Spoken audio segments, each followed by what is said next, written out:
Hello, I welcome you all in this presentation related with the subject fundamentals of the manufacturing processes, and we are talking about the techniques, methods and fundamentals used for improving the properties of the surface. This is the new presentation, new topic for us. So basically the topic is surface properties improvement. We know that most of the mechanical engineering components during the service interacts either with the environmental conditions in which they operate, or they interact with other metallic or materials components. So because of these environmental exposure of the service, or when they are meeting or in contact with the other components, or when they are subjected to the tensile loading, when they are subjected to the fatigue loading, so most of the mechanical components tend to fail from the surfaces, So you know, the component which is interacting with the environment or with the other material component, these surfaces will be interacting. So these surfaces, when they interact or they work in environmental conditions, they lead to the degradation during the service, and this degradation, the approach or the mechanism of the degradation will depend upon the kind of the service conditions which are being experienced by the material or by the surface. So in order to improve the performance of these mechanical component, efforts are made to improve the properties of the functional surfaces, means those surfaces which will be exposed to the environmental conditions, or which will be interacting with the other matting component or other mediums in which they are operating. So basically the target is that functional surfaces of the component, properties of the functional surfaces of the component is improved, so that they can really perform for long. So the target in this approach, which is called surface modification, and more broadly it is called surface engineering, wherein mainly the focus is on the improving the properties of the surfaces. So that so the surface engineering, basically it is about the engineering or governing or regulating the surface characteristic. So it is defined as, or we can say, if you have to understand, the surface engineering is an approach or broader area wherein approach for developing the surfaces which are actually different from the which are having the characteristics different from the substrate or the base material. So this base material or the is also termed as substrate in the surface engineering.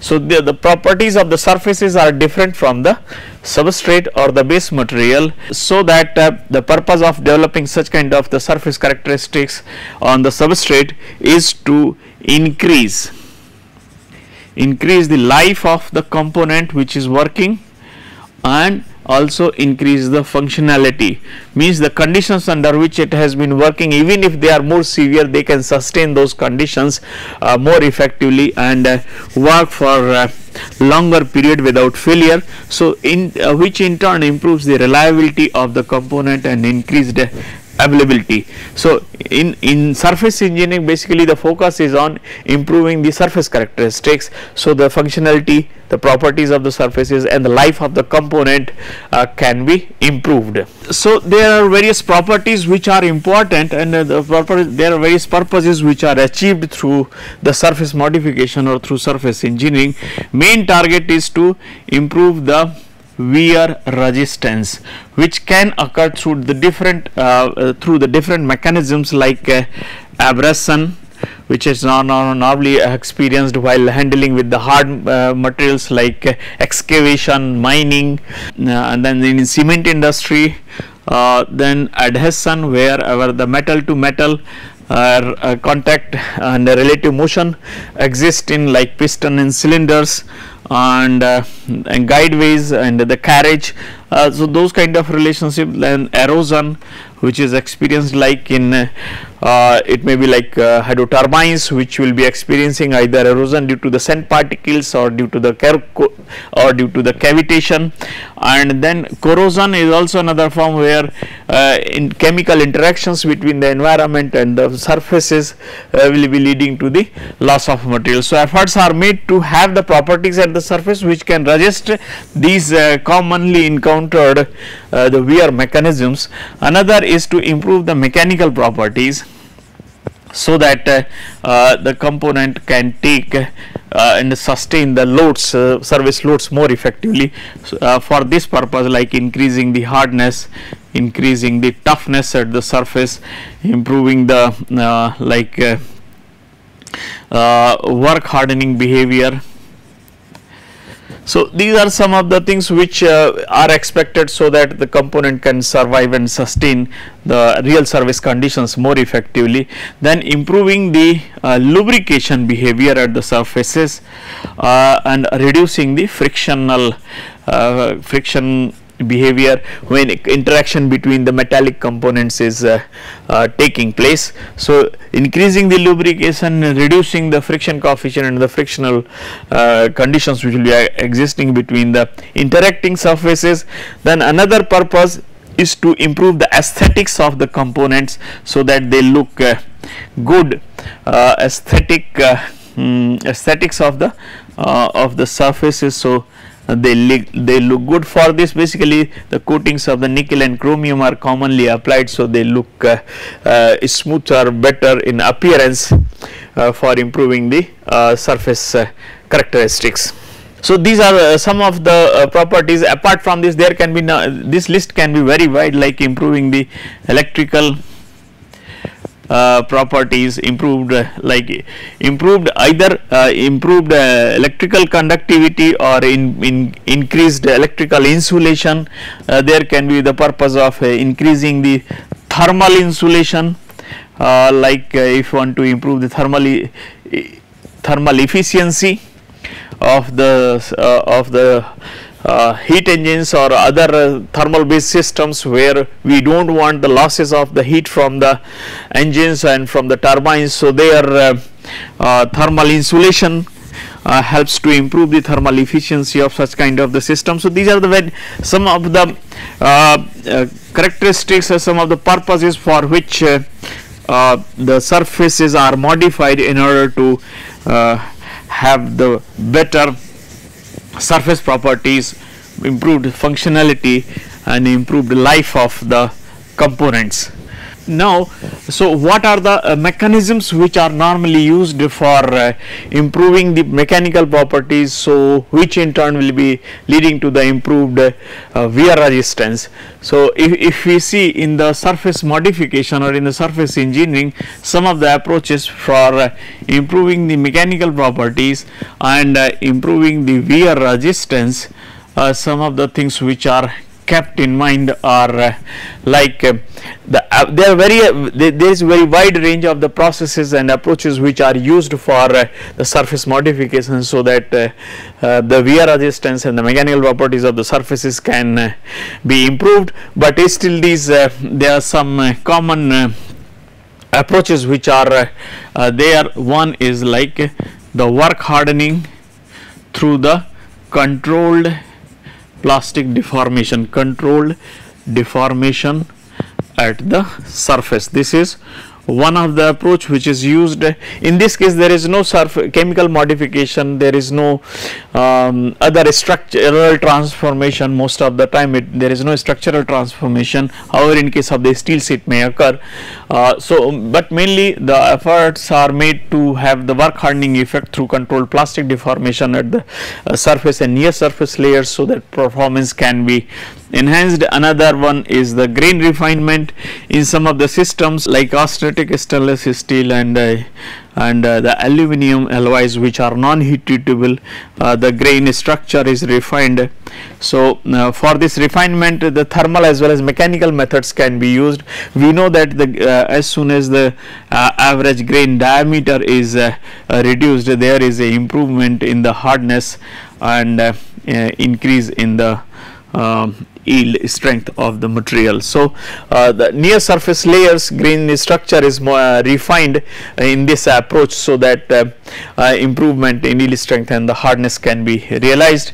Another one which is very commonly used is the transformation hardening. In the case of the transformation hardening, the surface layers, such kind of the structures are formed which are really hard, like martensite and the benite. So hard and strong structures are formed at the surfaces through the thermal treatments, in mostly in case of the steel, so that the surface properties get improved.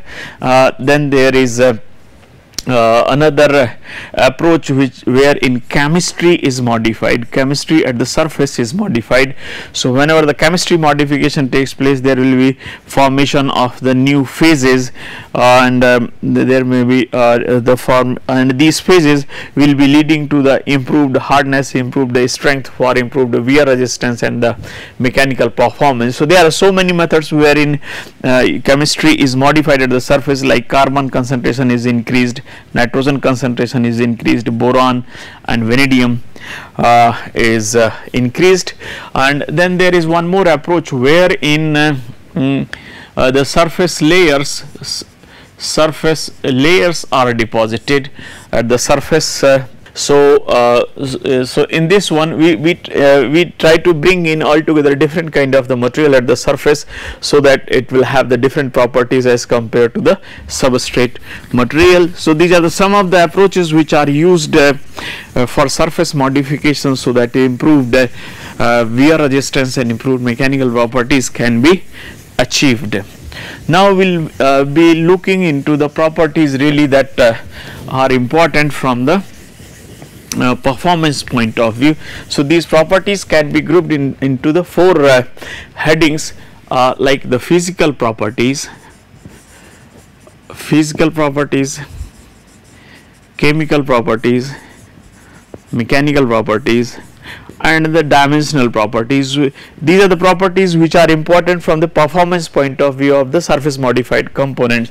So among the physical properties, like it may be thermal conductivity, or if you will see opposite of this or inverse of the K, then it is thermal resistivity or thermal insulation. Then electrical conductivity, which is electrical resistivity is rho, so this also indicates the electrical conductivity. Then the thermal expansion coefficient, then the melting point. All these things actually matter in sustaining the surface material for under the service conditions, and so that the desired functional properties of the surfaces can be offered for the given purpose, so that the component can perform for long. Then the chemical properties, among the chemical properties we have like affinity to the atmospheric gases, whether the surface interacts with the surrounding, like if there is a moisture or there is a atmospheric air or the steam. So interaction of the metallic component with the surfaces can lead to the degradation, can lead to the formation of the compounds and corrosion, oxidation. So these are the some of the ways by some of the characteristics related to the chemical properties which will be important from the performance and the functional performance of the component. Then there is like other things which are which also affect the performance of the component, is the solubility of the metal to the gases in liquid and solid state. Sometimes this leads to the issues like the formation of the pores and formation of the cracks due to the hydrogen induced cracking or the cold cracking. The performance of the surfaces and their ability to interact with the external conditions to a great extent depends upon the mechanical properties like hardness, tensile strength, which is mainly checked depending upon the condition. It may be ultimate strength or the yield strength, then the ductility, toughness, fracture toughness, which shows that how much resistance it will be offering against the crack propagation or for fracture, and then fatigue resistance. So all these characteristics will be affecting of the all these characteristics of the functional surfaces will be affecting the ability of the mechanical component to sustain under the service conditions significantly. Among the dimensional properties, these are like straightness, flatness, and then roughness, like smoothness of the surface in terms of the RA, that is the surface rough center line average value in micrometer. Then for the cylindrical component, it is the cylindricity, circularity, etc. will be affecting the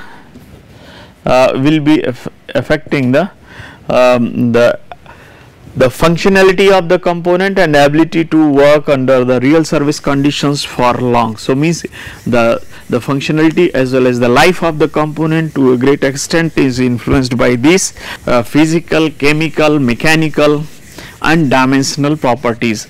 So as per the requirement of the functional properties of the surface for prolonged service, the suitable characteristics are designed so that the component really can perform for long. Like say component A is expected to perform under certain conditions of the load, velocity, temperature, pressure, environment. So to survive this component under these conditions, it is necessary that it has a certain set of the chemical, physical, mechanical properties and the dimensional properties. So for that purpose, its proper surface properties must be engineered from all around the surface. So the surface of the substrate component has the requisite set of the properties, while the substrate itself may have the different set of the properties, and therefore to modify the surface properties we need to apply some of the surface engineering approaches, some of the surface modification techniques.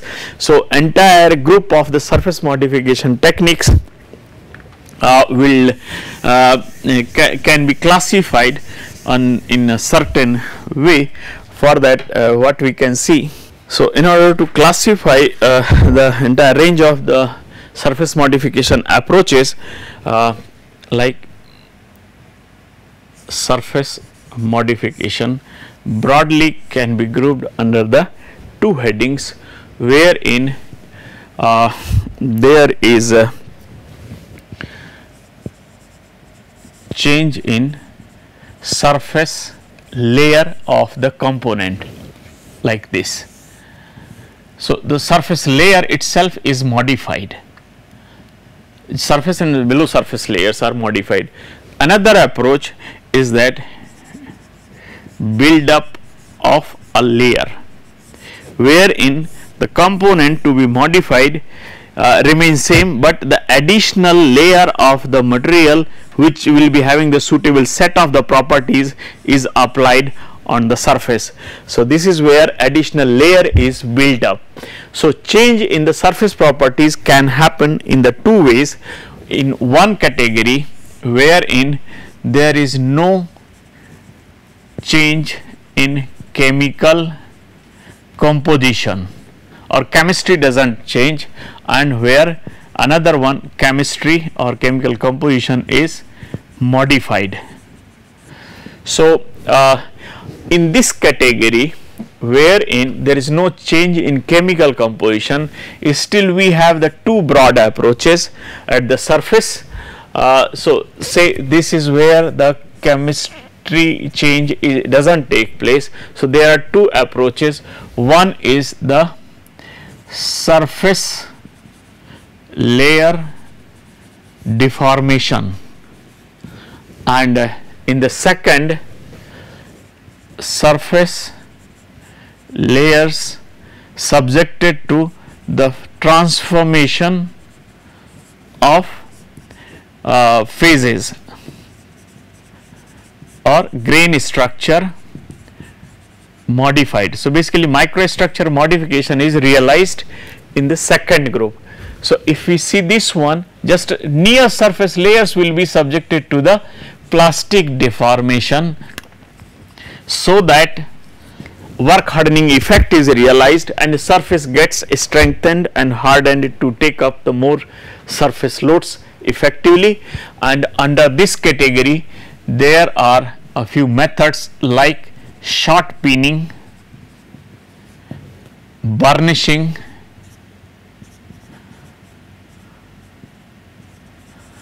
and sandblasting.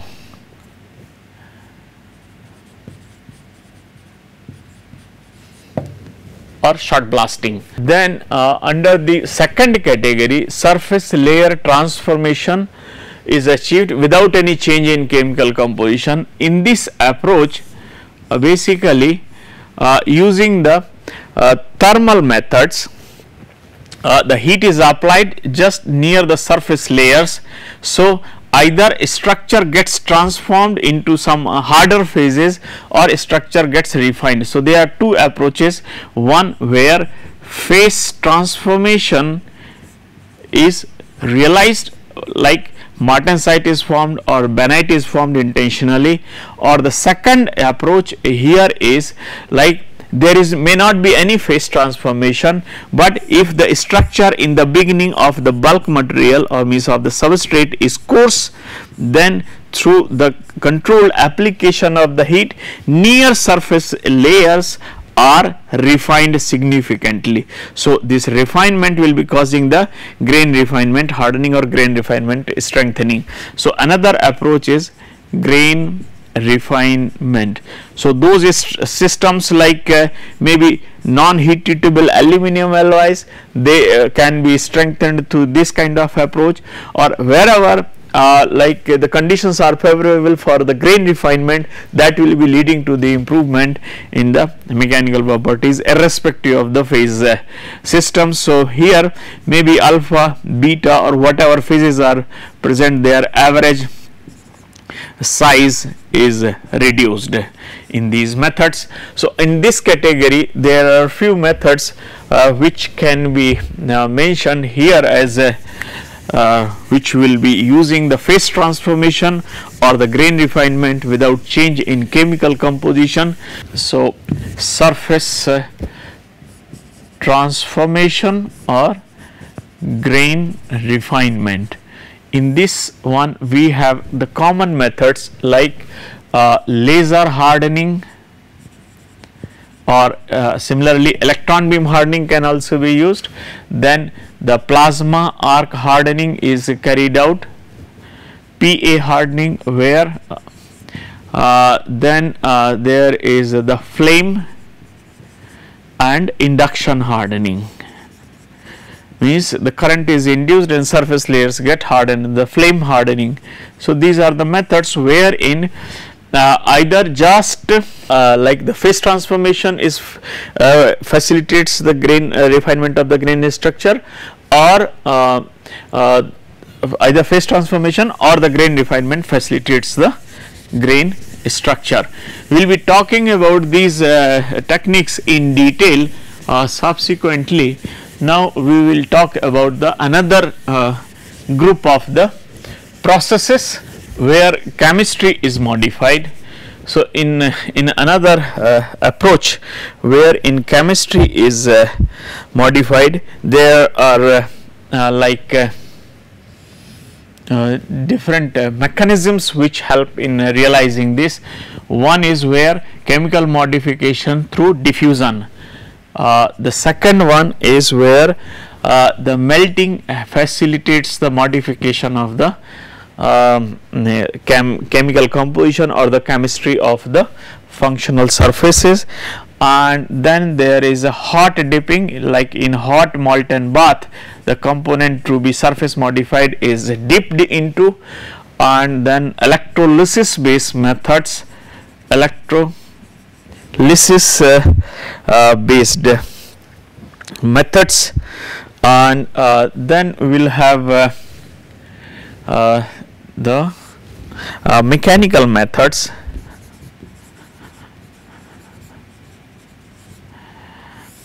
in mechanical methods. So here where the surface chemistry is modified, means altogether different material system will be having. So typically if under this category what we will be having like in the diffusion, like some of the methods wherein like carbon, nitrogen, vanadium, boron etc. at the surface is induced through the diffusion. For example, this is the component to be surface engineered. So suitable rich environment, for example either carbon or the nitrogen or boron or vanadium, rich environment is created around the component at high temperature. So because of the concentration gradient, carbon or nitrogen or boron starts getting diffused into the component. So depending upon the depth up to which we want to modify the surfaces, this is continued, and once we have, then suitable heat treatment may be undertaken in order to form the phases that are required, so that required set of the properties can be obtained. For example, if we are introducing carbon, commonly known as a carburizing process, so here the carbon is enriched, but just enriching carbon may not help to increase the hardness. So we need the heat treatment for martensitic transformation purpose, so surface layer can be hardened, otherwise it can simply form iron carbide or carbides, other carbides. Similarly, the iron nitride is also formed at the surface for increasing the hardness of the surface. So in all these methods, if we see, we will go through the typical names which are used for modification of the surface composition through the introduction of the carbon, nitrogen, vanadium and boron. So we will see here the diffusion based processes are like carburizing, wherein carbon is introduced at the surface, then nitriding where nitrogen is introduced, then vanadizing, vanadium is introduced, and boronizing, boron is introduced. So the formation of these compounds will be leading to the improved surface hardness and improved surface properties. So these are the this is one of the classification now which is primarily diffusion based processes to modify the surface composition. In other group of the processes like melting, hot dipping, electrolysis and the chemical methods, some kind of the layer at the surface is developed. So say in case of the melting, the surface base metal is melted and coating the material to be applied is also melted. So some kind of the layer is built up, so that the rest of the methods we can club under this category, build up of layer for the melting, hot dipping, electrolysis and the mechanical methods. Details of these methods I will talk in the subsequent presentation. Now I will summarize this presentation. In this presentation I have talked about the importance of the surface engineering and what are the broader approaches which can be used for modifying the surface properties. Thank you for your attention.